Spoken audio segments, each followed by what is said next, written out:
Chào mọi người, hôm nay mình sẽ trên tay bàn phím không dây Duogod model K620W Corona. Đây, cầm khá là đầm tay luôn, nặng ha. Nó có thể sử dụng Bluetooth nè, 2.4GB nè, USB luôn nè. Đó.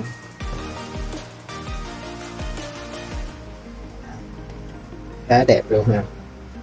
Rồi, mình sẽ mở ra xem phản như thế nào. Phía trước, mặt trước của cái hộp cắt ra.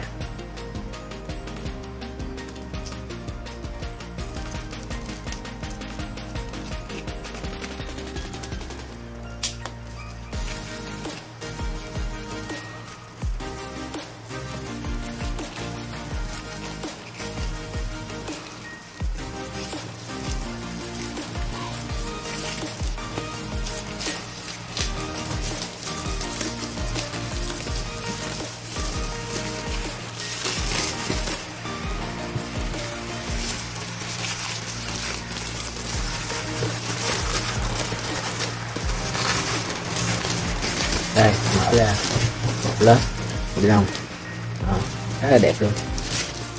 Đây, bàn phím cơ ha.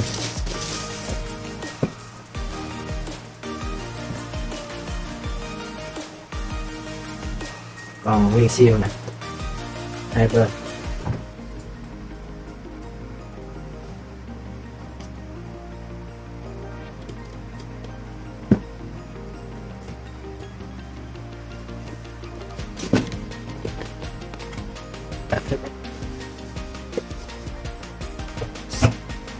Bên trong còn một cái hộp nữa ha. Duogod model là K620W.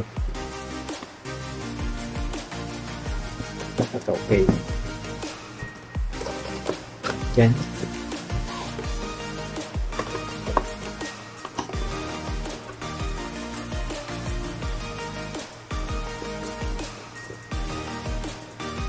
Đây có sách hướng dẫn sử dụng K620W Corona.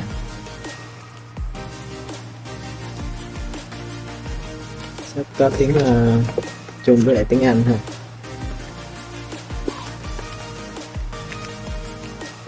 Đây, đóng gói khá là đẹp.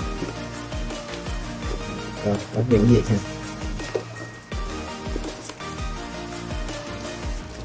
Đẹp luôn.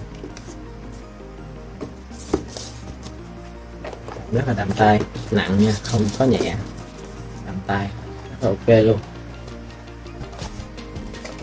Đây phụ kiện này. Phụ kiện kèm theo.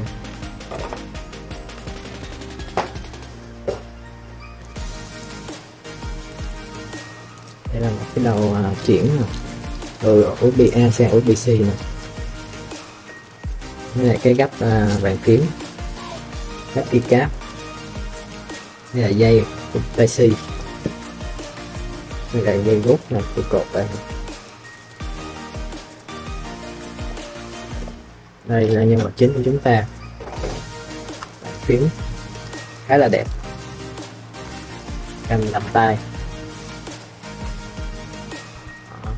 khá ok luôn.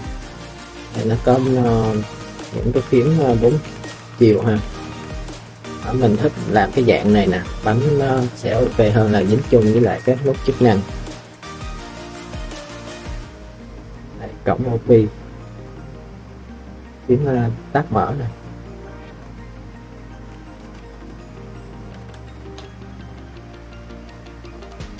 Đây chúng ta có thể nâng lên để gõ.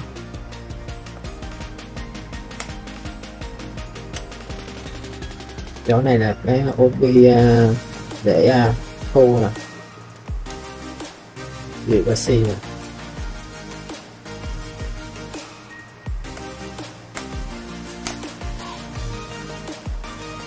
Bấm khá là ok nha. Cái này có thể là dạng Bluetooth hay là Bluetooth gì đó. Bấm nó nghe êm, không có ồn, khá ổn. Đây, nó có đèn bàn phím màu trắng ha. Đây là đèn báo pin, đây là báo sóng này nè. cái này kết nối, báo kết nối 2.4 Bluetooth 1, Bluetooth 2 này. Này báo cổng USB.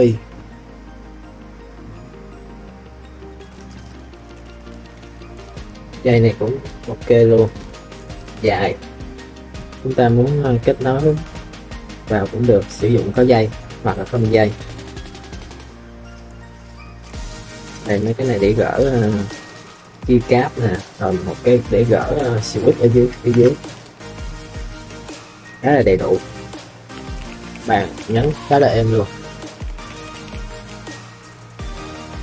Đây có những cái phím tắt này để chơi nhạc, play, stop, trở về qua bài, tắt lo nè, tăng giảm âm lượng,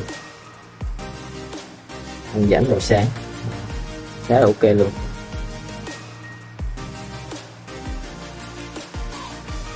Đây, so với bàn phím này thì bàn phím này là dạng mini nè, nó có phím 4 chiều chung với lại mấy cái phím chức năng thì mình không thích lắm, bấm nó dễ nhầm. Cái này bấm không có bị nhầm, mình thích cái dạng này hơn. Thì mọi người thôi, muốn nhỏ gọn thì mua ở mini, còn muốn xài ok nhất là cái loại này. Còn cái loại mà full nó có một hàng bàn phím đây nè thì nó hơi bự cồng kềnh, có cầm tới cầm lui thì hơi khó chịu. Ngoài ra nó còn bàn phím này còn có kèm theo một cái để che bụi bàn phím nè. Thì chúng ta không xài, chúng ta để này lên, che bụi lại, không bị bụi rớt vào trong kẽ của bàn phím, khá là ok. Không phải bàn phím nào cũng có cái này ha, hoặc là chúng ta có cái này thì chúng ta tận dụng để che bụi ha. Khi nào không xài để lên, nó sẽ sạch sẽ gọn gàng hơn. Thông số của bàn phím Dual K620W. Bàn phím cơ sử dụng layout TKL 80% với 87 phím. Bàn phím có thể hoán đổi nóng, hỗ trợ cả switch 3 pin và 5 pin. Thiết kế đơn giản, tông màu trắng xanh mang đến cái nhìn đẹp mắt, tối giản, sạch sẽ và dễ chịu khi sử dụng. Sử dụng LED Width đến từ thương hiệu Kai, chất lượng, hỗ trợ lên đến 60 triệu lần nhấn. Hỗ trợ macOS, iOS, Windows, Android. Kết nối tối đa 3 thiết bị cùng lúc, cả Bluetooth 5.0, không dây 2.4 và cũng có thể cắm bằng cáp USB Type-C. Keycap chất liệu nhựa BBT, hình cherry profile. Đèn báo 4 điểm để báo trạng thái sử dụng.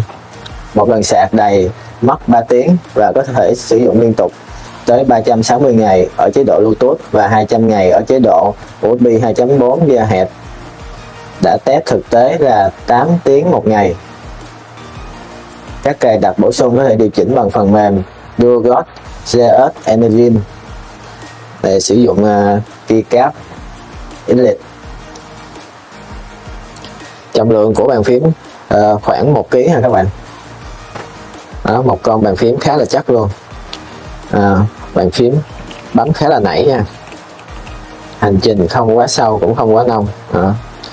Thời gian delay là hầu như là không bị delay luôn, bấm cái là phản hồi liền. Mình đang sử dụng Bluetooth nè, bấm một cái là cái màn hình mình đang tắt là hiện lên liền ha, không như con keyboard này nè. Keyboard này bấm cái là delay 3 giây màn hình mới sáng lên. Chất lượng khác nhau rõ rệt.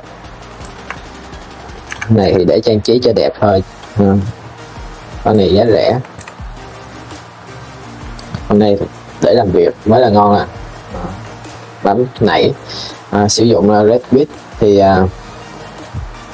xài trong làm việc ban đêm nó sẽ im lặng, không có gây tiếng ồn.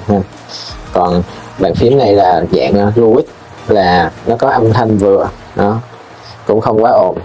Ra width thì nó mới to, tiếng nó to,